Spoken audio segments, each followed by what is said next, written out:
किसी राज्य में सुमति नाम की एक लड़की रहती थी जो धार्मिक स्वभाव की थी। उसकी सेवा से प्रसन्न होकर एक महात्मा ने उसे अद्भुत विद्या सिखाई। वह विद्या थी कौवा की भाषा को समझना तथा कौवा से बात करना। किंतु इस रहस्य को जिस दिन किसी को बता दिया उसी दिन इस विद्या को समाप्त होना था। सुमति की शादी एक गरीब परिवार में हुई थी। उसका पति एक किसान था। एक दिन सुमति जंगल में घास काटने गई। वहीं नजदीक के उद्यान में एक गुफा था। सुमति ने कौवा को आपस में बातें करते सुना। आज सुमति का भाग्य खुलने वाला है, एक कौवा बोला। कैसे? इस उद्यान के गुफा में एक संदूक है, इसमें ढेर सारी अशफियां हैं, दूसरे कौवा ने जवाब दिया। ये सुनकर सुमति गुफा के अंदर गई। वहां सचमुच उसे एक संदूक दिखाई दिया। वह उस संदूक को अपने घर ले आई और उसे खोलकर देखा। संदूक के अंदर अशफियों को देखकर उसका पति माधव और सास ससुर बहुत खुश हो गए। सुमति ने अपने घर वालों को बताया कि वह इस संदूक को गुफा के अंदर से घर लाई है। दूसरे दिन वह अपने खेत में काम करने गई तो उसने दो कौवा को पुनः बात करते हुए सुना। उधर उस गड्ढे के पार एक गरुड़ ने एक हार को खेत में छोड़ा है, एक कौवा बोला। सच में है?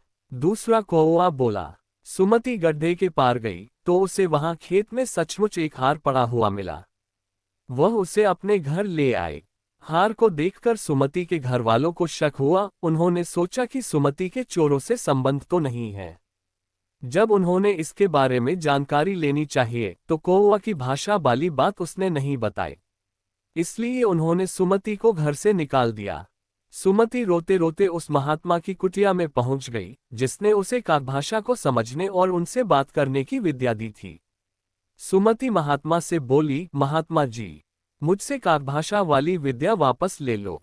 इसी कारण से मेरे घर वालों ने मुझे घर से निकाल दिया है। बेटी, चिंता मत करो, तुम्हारी यही विद्या ससुराल में तुम्हें सम्मान दिलाएगी। तुम अपने ससुराल लौट चलो। महात्मा के यह वचन सुनकर सुमति फिर अपने ससुराल वापस जाने लगी। रास्ते में उसे कौवा बात करते हुए सुनाई दिए। सुमति के ससुराल वालों पर संकट आने वाला है।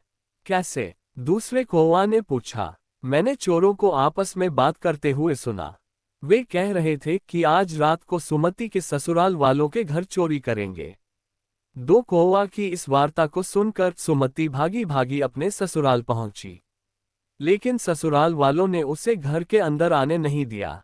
फिर भी सुमति बोली, तुम मुझे घर में घुसने मत दो, लेकिन मेरी बात तो सुनो, आज रात इस घर में चोरी होने वाली है। वह चिल्ला चिल्ला कर बोली। सुमति के ससुराल वालों ने उसकी बात पर ध्यान नहीं दिया। थक हार कर सुमति अपने मायके की ओर जाने लगी। रात को सचमुच सुमति के ससुराल में चोरी हो गई। चोर उनके घर में रखे संदूक, अशर्फी और हार उठाकर ले गए। उसका पति माधव एवं सास सोचने लगी, सुमति ने हमें चोरी के बारे में पहले ही बता दिया था। इसका मतलब है ये चोरी उसी ने करवाई होगी। बाद में उसे इस बात का पछतावा हुआ होगा, इसीलिए उसने हमें पहले सचेत कर दिया था। वे सुमति की खोज ढूंढ में निकल पड़े। उन्हें रास्ते में ही वह मिल गई। उन्होंने सुमति को बुरा भला कहा। जब वे सुमति के साथ जंगल में थे तो उसी समय उसने कौवा को बात करते हुए सुना, मुझे सुमति के ससुराल चोरी करने वाले चोरों के घर के बारे में पता है, लेकिन सुमति को कैसे हम उनके घर का रास्ता बताएंगे। जिस दिशा में हम उड़कर जाएंगे वहीं सुमति को अपने ससुराल वालों के साथ जाना होगा। कौवा की इस वार्ता को सुनकर सुमति अपने ससुराल वालों के साथ उसी दिशा में जाने लगी जहां कौवा उड़ रहे थे। अंत में वह चोरों के घर के बाहर पहुंच गए। चोर आपस में बातें कर रहे थे, सुमति के ससुराल में चोरी हमने की है, लेकिन उसकी सास और उसका पति सुमति पर ही शक कर रहे हैं। चलो ठीक ही हुआ। पहले चोर की बात को सुनकर दूसरा बोला। चोरों की बात को सुनकर सुमति की सास और पति समझ गए कि वह निर्दोष है। उन्होंने सुमति से क्षमा मांगी। चोरों को उनके आने का पता नहीं चला था, सो थोड़ा आगे चलकर वे लोग रुक गए और चोरों के घर का निगरानी करने लगे। एकांत पाकर वे अपने बक्से को उठाए और सीधा वे लोग अपने घर वापस आ गए।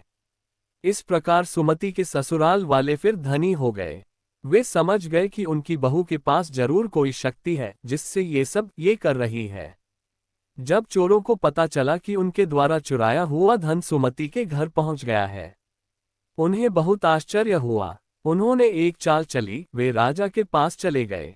उन्होंने ये धन राजा के यहाँ से चुराकर संदूक के अंदर गुफा में छिपा दिया था, जिसे सुमति अपने घर लाई थी। उन्होंने राजा के पास जाकर कहा कि सुमति के घर वालों ने ही राजदरबार का धन चुराया है। उनकी शिकायत पर राजा ने अपने कर्मचारियों को आदेश दिया कि कल सुबह सुमति के घर वे चुराए हुए धन की खोज करें। यदि उनके घर धन मिल गया तो उन्हें दंड देने के लिए राजदरबार में हाजिर किया जाए। उस रात सुमति ने दो कौवा को बात करते हुए सुना, कल सुमति के घर वालों को राजा दंडित करने वाला है। क्यों? दूसरे कौवा ने पहले वाले से पूछा। कल सुबह सुमति के घर राजा के कर्मचारी चुराए हुए धन को खोजने आएंगे। कौवा की बात को सुनकर सुमति ने अपने पति तथा सास को बताया कि कल यहाँ राजा के कर्मचारी धन को ढूंढने आएंगे। सुमति के कहने पर उन्होंने रात को ही सारा धन अपने आंगन में गड्ढा खोदकर दबा दिया। दूसरे दिन सुबह राजा के कर्मचारी सुमति के घर धन की ढूंढ खोज करने आए। उन्हें वहां कहीं कोई धन नहीं मिला तो राजा ने चोरों को ही दंडित किया। एक दिन सुमति ने कौवा को आपस में बातें करते हुए सुना, पड़ोस का राजा अगले माह अचानक इस राज्य पर आक्रमण करने वाला है। मेरा एक कौवा भाई उस राजा के दरबार के बाहर पेड़ में बैठा था, तो उसने राजा को दरबारियों को बातें करते हुए सुना। सुमति ने राजा को ये बात बता दी। राजा ने युद्ध के लिए सुरक्षा का इंतजाम कर दिया था। ठीक 1 महीने बाद पड़ोस के राजा ने आक्रमण कर दिया। राजा तो पहले से ही तैयार था, सो इस युद्ध में राजा जीत गया। राजा सुमति से प्रसन्न हुआ। उसने सुमति और उसके पति को अपने दरबार में नौकरी दे दी। फिर सारे परिवार सुख और शांति से रहने लगे। दोस्तों, हमें मालूम है कि कहानी पसंद आने पर आप सब्सक्राइब और लाइक जरूर करेंगे। अतः कहानीराज के तरफ से कहानी को पूरी पढ़ने के लिए आप सबों को बहुत बहुत धन्यवाद।